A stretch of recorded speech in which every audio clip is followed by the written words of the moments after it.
Hello, thanks for joining. So I'm Kristina Witzling. I've been with Zeldis Research for 20 years. This is my 20th year. And I lead the P&C practice here at Zeldis, which incorporates property casualty and lots of ancillary industries around that. So that's my passion area. And I'm excited to talk to you today about how agents and brokers, mostly agents, where in the group that we spoke to, are using technology and really how that's been changing over time. So we'll talk a little bit about some ways that they're leveraging some of the challenges that they're continuing to face, and we will talk about AI, which is what everybody wants to hear about. So our this is qualitative. We did 10 in-depth interviews with agents and brokers. Again, most run the agency channel, but we did have some on the broker side as well. We'd like to thank PRC as our recruiting partner who provided us with some excellent support in sourcing those folks. So thank you to them. But we had a mix across those 10. So, kind of the smaller Main Street agencies and some of the mid-size or larger folks, a mix of focus. Most of them touched some commercial, some personal, but some concentrated more in one area or the other, and different roles, generally speaking in the producer account manager type of hat, with some who are principals, especially at those smaller agencies. A lot of times we have, producing principals, folks like that, everybody in the US, and a mix of, other kind of characteristics. So talk to them a little bit about how they're using technology and what they're hoping for from their carrier partners. So what are they doing? So a lot of times, agents and brokers, it's a personal industry still, right? We hear all the time, this is a relationship business. And that is still the case. That's always the case. And agents and brokers want it to always be the case. That's where they demonstrate their value. That's where their leverage is against the direct channel and some of these insurtechs that are popping up in the world. However, as the years go by, we're seeing more and more agencies tell us that they're tech savvy. Even the ones who say, I'm old school, they are embracing technology. And there's a number of reasons for that. They have to be more efficient, right? Everybody's trying to do more with less. And they need to improve their efficiency. They need to improve their profitability. Their customer base is becoming more tech savvy. So more old school agents and brokers working with more old school customers was less of a tech focused relationship. Now, as younger, more tech focused customers enter the space, become decision makers on the personal and commercial side, they have to meet customers where they are. So technology is super important. And they know that the direct channel is offering a lot of technology and a lot of seamless ease. So they have to make sure that they can measure up to that. And then internally, as they look for succession planning, as they look for their future, as they look to hire, they need to engage younger employees who are tech savvy. So there's an internal benefit as well. And as we hear over and over, very hard to hire in the insurance space, hard for agencies and brokers to hire. So they need to differentiate. So if they're more tech savvy, they can attract those employees, and they can also, again, do more with less, as they often have to. So we're definitely moving more in the tech direction. Here's kind of what they're doing, right, is across all their operations. We've known for a long time, their agency management system, that's Command Central. That's where, they're keeping as much of their information as possible. And we're seeing a lot more sophisticated use of those systems across personal and commercial lines. So that's really the sort of the core piece that coordinates everything. But on top of that, they are using technology for marketing and sales. We'll talk a little bit about that when it comes to AI. But they have CRM, they have, Salesforce kinds of things, lead generation. They're trying to manage the leads and bringing those in. Agency operations is an agency management system kind of controlling all the information. Then they're using tech for their customer interactions. And that has been changing for the past several years. So if you asked me 5 years ago, are they texting with clients? I'd be like, not so much. much, they are. They're texting, they're trying as hard as they can to integrate those communications into their platform so that when they text or email or do whatever they do, it can kind of connect into their agency management system, and have a record so they're not always on their phone, but they're definitely texting, and doing more chat. And we're seeing more agency portals, than that we've seen in the past. So more agents and brokers have their own portal where customer can go and interact, even sometimes get a quote. And then when it comes to their carrier partners, they are interacting with platforms, with their carriers for quoting, for service. They have third-party raters, especially on personal lines. We'll talk a little bit about that. And on the risk management side, we did not deep dive too much into risk management just because of the time, and that's its own separate set of technologies, with REMIS systems and carrier connectivity and things like that. So we didn't do a huge dive there, but they are interacting with risk management types of portals as well.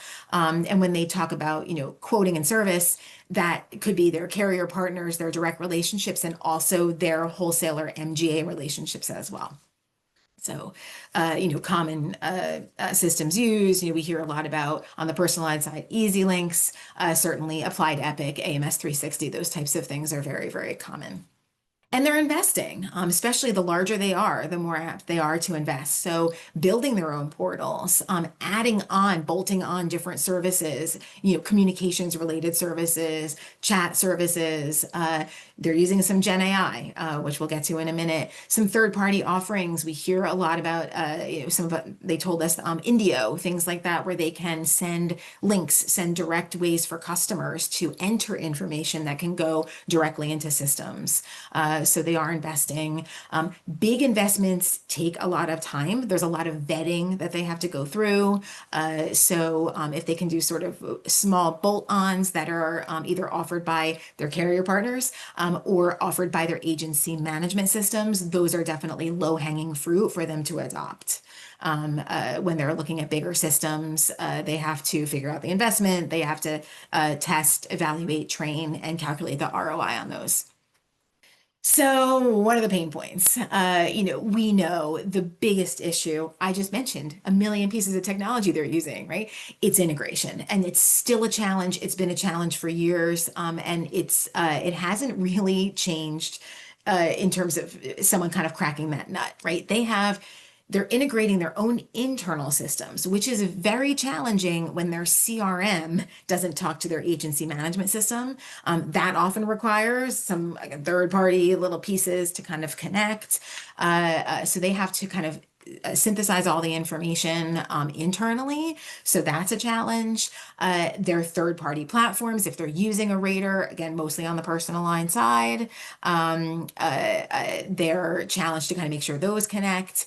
And then the biggest challenge is carrier platforms. So when they're working with carrier partners, there are platforms for quoting, submission, service, and those can vary by product, personal commercial lines, and within commercial lines that can vary by line. So they could have different portals to go to for core P&C lines, for management liability lines and specialty executive risk types of things. And then layering on MGAs and brokers, if those folks have portals as well, they're interacting with a bunch of different systems. So that's the biggest challenge. We have this example. This is a mid-sized agency, and this is on the personal line side, about 30 different platforms. And so bouncing in and out, even within a carrier, is particularly challenging.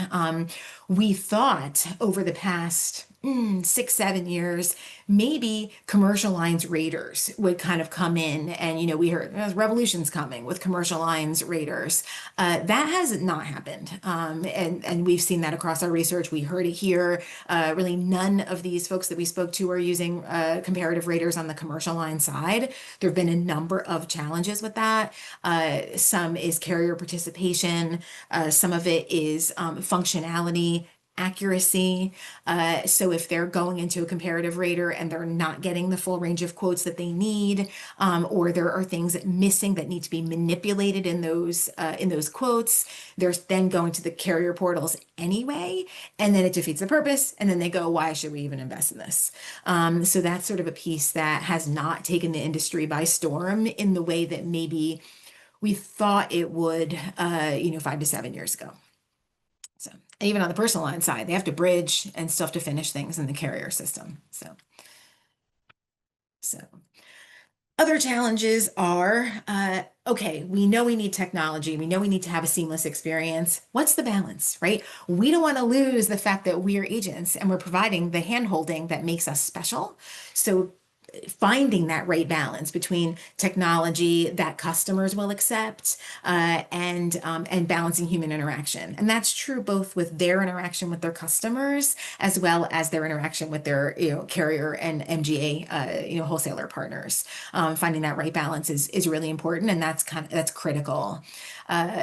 Also getting everybody on board. 30 different platforms. You have to have your staff use 30 different platforms, 30 platforms plus one for service, one for quoting, one for specialty lines, one for core P&C lines, and you have to train everybody on it. And you have a wide range of skill sets within those agents and brokers, creates a lot of challenges for them, just the knowledge management. And then as their partners change and update, then it's a whole new round of training that needs to happen as new features are rolled out. So while they welcome new features, there's a hurdle to adoption. What tends to then happen is that they will kind of default to platforms that they know and love the best. So we see a lot of force of habit with agents and brokers as they kind of get to know if there are 30 platforms. Are they going to get to know 30 platforms? No, they're going to get to know 7, and they're going to rely on 3. That's sort of just the natural way. There's only so many hours in the day. So it's important for carrier partners to be one of those 3, or to find ways to work within that ecosystem.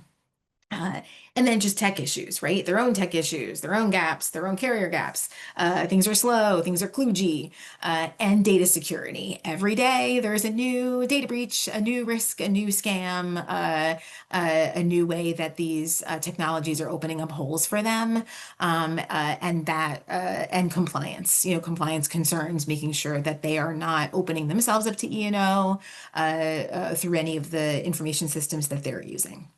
So everybody wants to hear, what are they doing? AI. So here's where I was a little bit surprised. They're using AI more than I thought. Even smaller agencies and brokers are starting to use AI.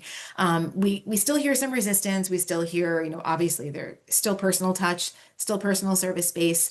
But I was surprised at how much AI is starting to integrate in to make their day-to-day easier. And there's a couple different places here, right? One is just, this was the low-hanging fruit that I knew would be come up earlier in the process, right? Which is looking up things. That's what we all do, right? Turning to ChatGPT for terminology, for coverage, for questions, for some scenarios, for kind of digging for that knowledge. So yes, they're doing that. They're also using it for marketing. So rewrite this email for me, crafting texts, letters, summarizing meeting notes. And they're also looking into sort of next level ways to use AI from a marketing standpoint, to identify customers who might shop, to be able to pull customer policies, to have it kind of start the process preemptively. Are there ways that can look at triggers and data to see, who's kind of who's vulnerable in the marketplace? Is it, and what are some of those trigger points? Is it price increase? Is it particular type of customer who shops every year? Those kinds of things. So kind of some next level that they're starting to poke into. Service. So here's where we do see a bit of a dichotomy between the very, very hands-on service and the agencies who are starting to embrace a digital service.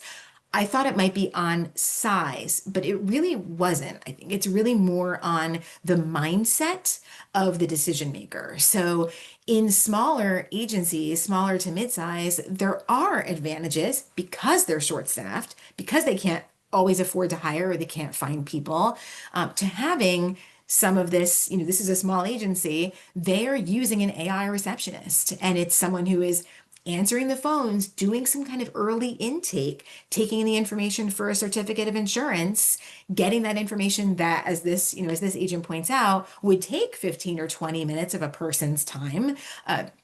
So they're able to kind of collect that information, have the customer interact with the AI receptionist.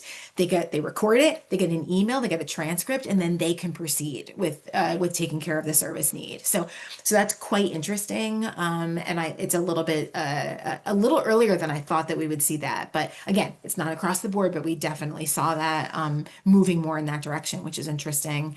And then growth and education, just sort of trying to leverage AI within their internal portal, maybe with some lead generation, LinkedIn AI, just to kind of, grow the company and also like kind of keep that knowledge base, not just with ChatGPT, but also, internally. So why? Why are they using AI? And this is important because as tools change and get better, right, the crux of what they're looking for is the ability to get the duplicate stuff, the multi-work, all the keystrokes, and that sort of easy stuff off their desk so that they can do the things that only they can do, which is consult with their clients, build relationships, find ways to add value, train their more junior agents and brokers on selling, on cross-selling, help to build the business, help older, more seasoned agents and brokers to see a succession plan, right? So all those things that are so hard to do when you're spending your entire day in 30 platforms, that's where they're looking for AI. So it's the efficiency, it's the, checking those items off to-do lists, it's the service intake so that they're not handing off the handshake, they're handing off the what do you need? And then I can deliver it to you in a personalized way. Their organization, right? How can I find all this stuff? I have my agency management system. I have my CRM. Can AI help me find stuff more quickly, organize things? So they're looking to get that kind of stuff off their plate so that they're not looking to have AI agents, right? They're looking to be the best them they can be by having AI underneath them. So as some are upgrading with AI features. So I think that's the crux. So the concerns, the barriers to being able to effectively do that are, is it accurate? Right? So how much time do I have to spend checking this to make sure that it's right? And that goes back to exactly what we've seen with comparative raters. If I have to go re-rate because the rater isn't accurate, then why do I have comparative rater? So it's sort of the same with AI right now. In the intake stuff seems to be working, but if they're looking up information, they have to double check it, and they expect that to happen for kind of a while before they can completely hand off to trusting AI. We all know that it hallucinates, so they have to validate, and they also have to make sure that they're authorized to use this, that they're not going to run into any compliance issues. Security, data security, privacy. What does the AI have? What is it going to release into the world? Those are concerns. How are carriers using it? So this came up a little bit too. So they know, and most agents have told us, and brokers have told us that they know carriers are using AI in underwriting, and they expect that, and they expect it to continue. They think it's already been happening, but they're a little bit nervous about how. They're a little bit nervous the same way that their own AI use is not accurate. They worry that carrier underwriting and AI is going to be inaccurate, so they're a little bit concerned about how that could impact them and impact their E&O. And then down the line, they want to use this to reinforce relationships, but they know that everything that they can do with AI customers can do with AI. And so is there a threat?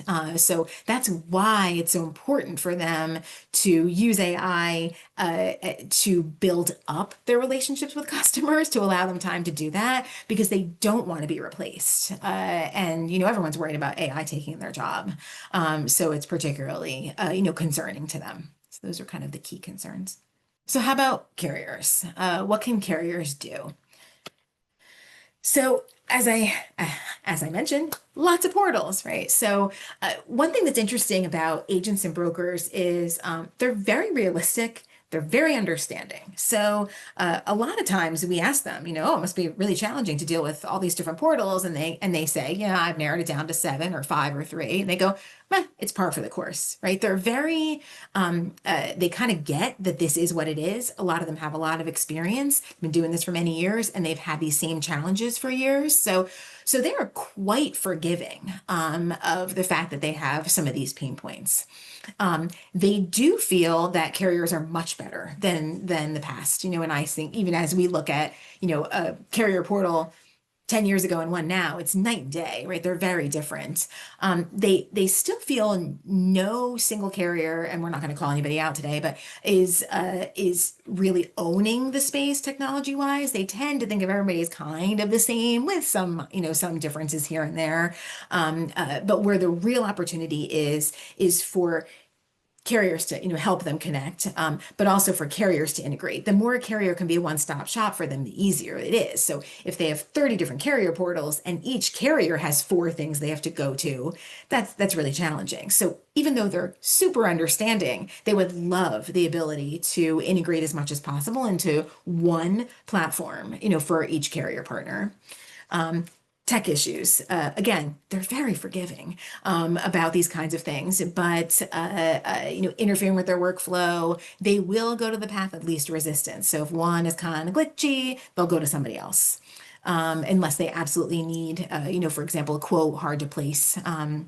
And in a lot of cases, they're very grateful to have their carrier partners. And so that's one reason that they're so forgiving about technology glitches and barriers. They, when their carrier has an appetite for them, has the service that they need, has the claims support that they need, risk management support that they need, they're willing to overlook a lot, sort of because they really respect what the role that the carrier brings. But certainly, they would love it if things worked more seamlessly. And then a couple of areas that are sort of more future differentiation opportunities would be more client self-service, which we see a lot on personal lines. We're starting to see more on commercial lines, and they're pretty open to it. Portals, apps, again, everybody kind of expects an app today. So there's opportunity there for carriers to differentiate. And then smaller agencies, especially co-branding, marketing materials, kind of plug and play proposals in the personal space and in the small commercial space. Those are really valuable ways to use kind of tech. And then kind of one step further, for many years, we hear agencies ask for lead generation. Help me with leads, put me on your site, connect me to customers, especially in that small mid-sized space. But even in large brokers, when they are a more junior producer and they're trying to really go out there and build their book. So ways to use technology to do that, they're already starting to use. Again, LinkedIn AI and those kinds of things. If a carrier did that and could, help them use AI or Gen AI to lead gen or train them on how to do it, that would be kind of a next level. So sort of the early to late stage ways the carriers could differentiate. They know, so they integrate AI, make things streamlined for your customers. So what is an ideal portal? And, there are lots of different things that go into an ideal carrier portal. And this could be a quoting portal, a service portal. But in general, the more connectivity with their systems, the better. As I mentioned, that's the big crux of it. They're, challenged. So there's some upload, download, but the more you can emphasize there, the better. And any direct connectivity for submissions, especially as you get to the larger middle market and larger commercial, where they're not using, carrier portals to enter, ways to digitally submit and get the accord information from their system to the carrier system in the most seamless way, and even more seamless than email, attaching an email. If there's a way to kind of do that in a one key, that would be ideal. From a user experience, it's really all about keystrokes. Those of you who know these platforms know there's so much double entry that often happens.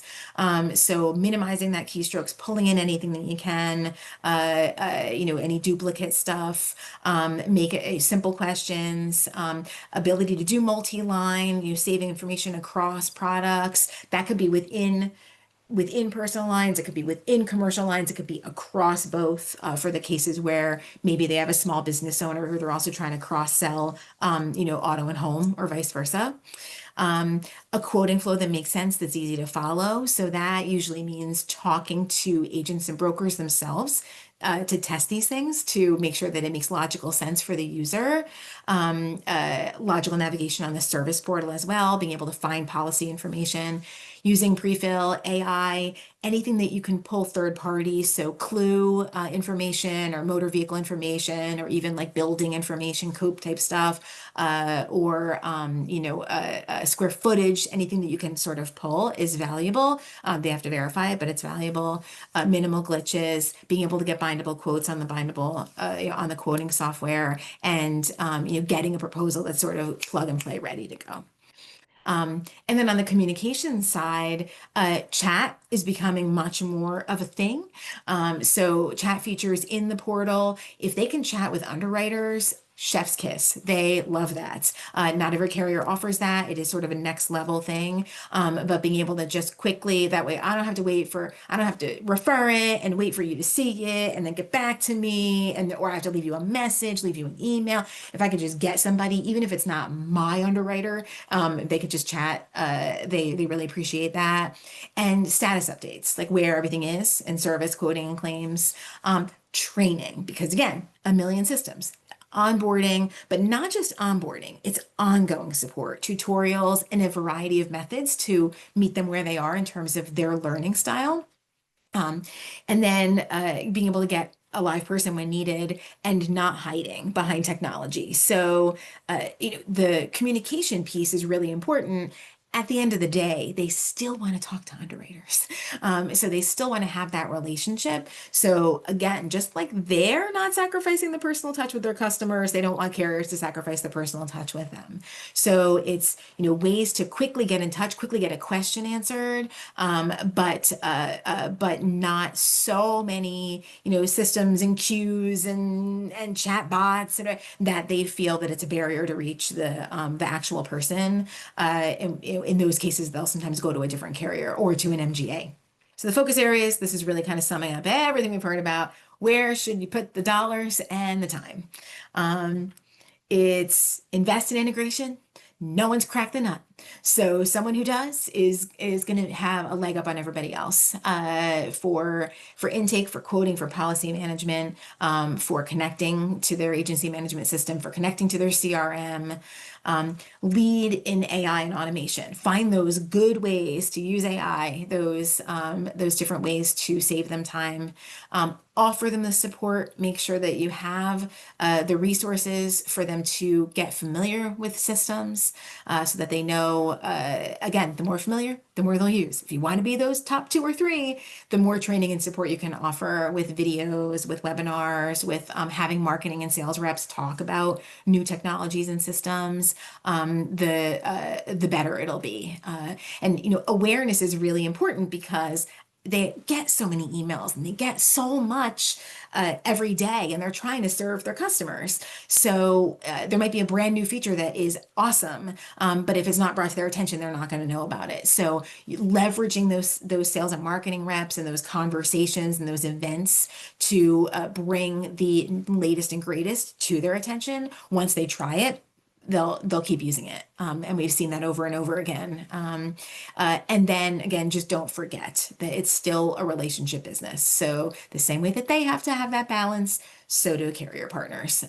They want to find some way to elevate the relationship and focus on good opportunities, risk management, services, value add, challenging risks. Where can we have a conversation about a hard to place account, hard to place, home or hard to place business. So getting rid of all the noise so that they can have that relationship piece is really where that's the crux of it. And that's really where Carrier could differentiate and really shine.